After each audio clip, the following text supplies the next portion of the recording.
Do we have signs of end times happening in our lives right now? Can we see them? You bet we can. We're going to discuss a few. Stay tuned. Holy Spirit, come and refresh me. Holy Spirit, come. Welcome to Through the Bible in 5 Minutes, and I'm your host Brad Keeney, and today we're doing a Revelation discussion topic. And our discussion topic is signs of the end times in our current days. So, let's get started with that, as we're going to be coming from Revelation chapter 13 for today's study, if you want to tune there with us. And I would encourage you to read the whole chapter, actually. It would be very helpful.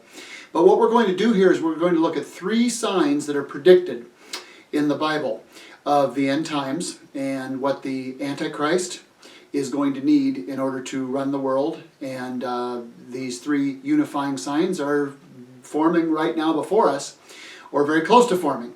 So the first thing we're going to look at is a globalized government. The next thing we're going to look at is a globalized financial system.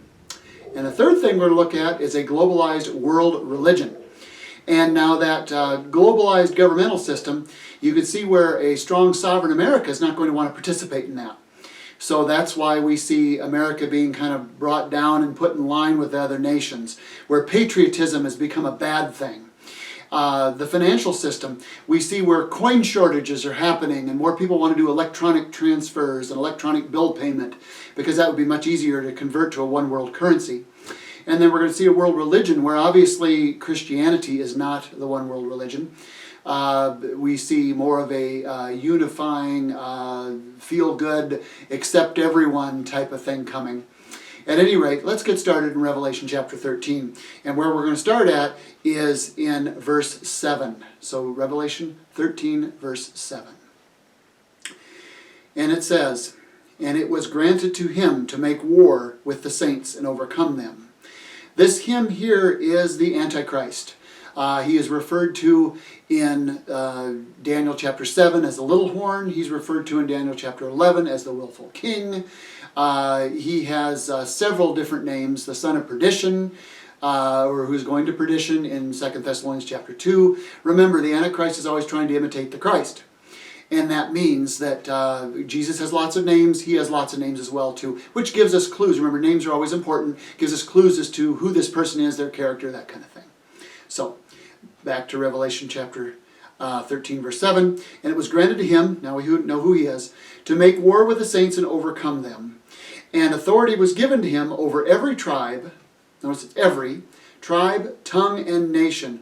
All who dwell on the earth will worship him, whose names have not been written in the book of life of the Lamb slain from the foundation of the world." So what we see here is we see every tribe, we see all who dwell on the earth, and we see a picture of worship here too, which is the one world religion we talk about at the end. Now let's go to our second point. So there's our one world government. Let's go to our second point, the one world financial system.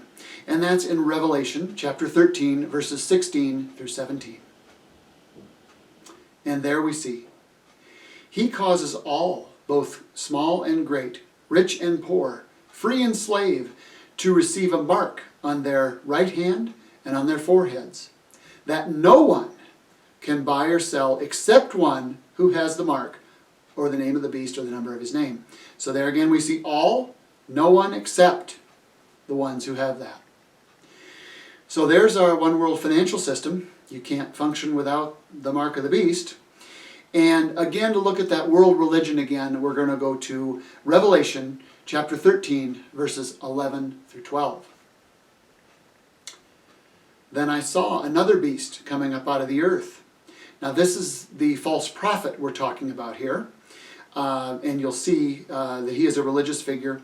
As we see, he had 2 horns like a lamb, like Jesus in a way, and spoke like a dragon. So he is like a lamb but speaks like a dragon.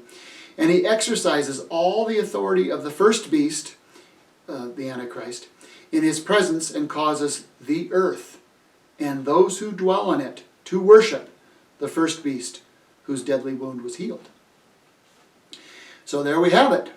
A one world global government, a global financial system, and a global world religion. 3 signs that we see things developing in our times, especially the governmental thing and the financial system with the coin shortages and things we see.